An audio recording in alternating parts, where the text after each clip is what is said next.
My name is Otis Damo'n, and I'm a milliner. A milliner is a person who creates and makes hats. I started sewing in 10th grade. I was 15 years old. The summer before my 10th grade year, I was contemplating committing suicide. And as I entered my 10th grade year, I met this high school teacher. We talked for a little while, and while she was on hall duty, and I felt like a connection with her, and I had shared my thoughts with her, me planning, committing suicide. And she told me she wanted me to come to her class every day on my lunch, and she taught me how to sew. So I started making clothes first, and from clothes I started making soft cloth hats, which some call kufis and pagodas. And from there, then I got into reconstruction and then locking. My creations, basically, I love the era of the 1920s, the 1930s, the 1940s. So a lot of my pieces, I try to incorporate the past with modern day. I very seldom look at what other people are doing, because I try to stay within my zone and my lane. I want my creativity to be influenced by seeing something else, and then it stays in my head, and that's what comes out in my creation. I love Philip Treacy. I love McQueen. And also Stephen Jones. Most of my consulting is done one-on-one. I prefer in person, but if not, sometimes we'll FaceTime or we'll do it by the phone. When my clients come to me, I try to get a sense of their personality, a sense of their style, comfort level of how out of the box I can go.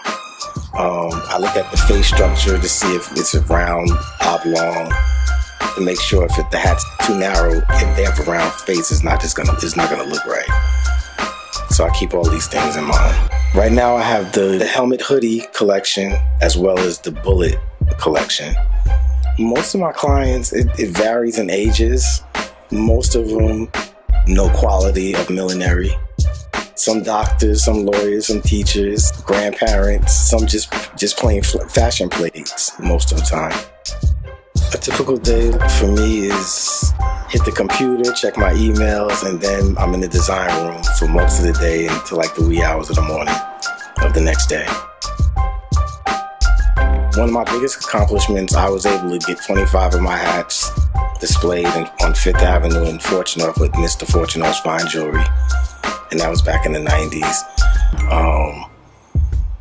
One of my biggest dreams now is to just see my stuff on the runways in Europe as well as New York Fashion Week in the tents. Right now, I'm just tightening up the business end of Otis Damo'n.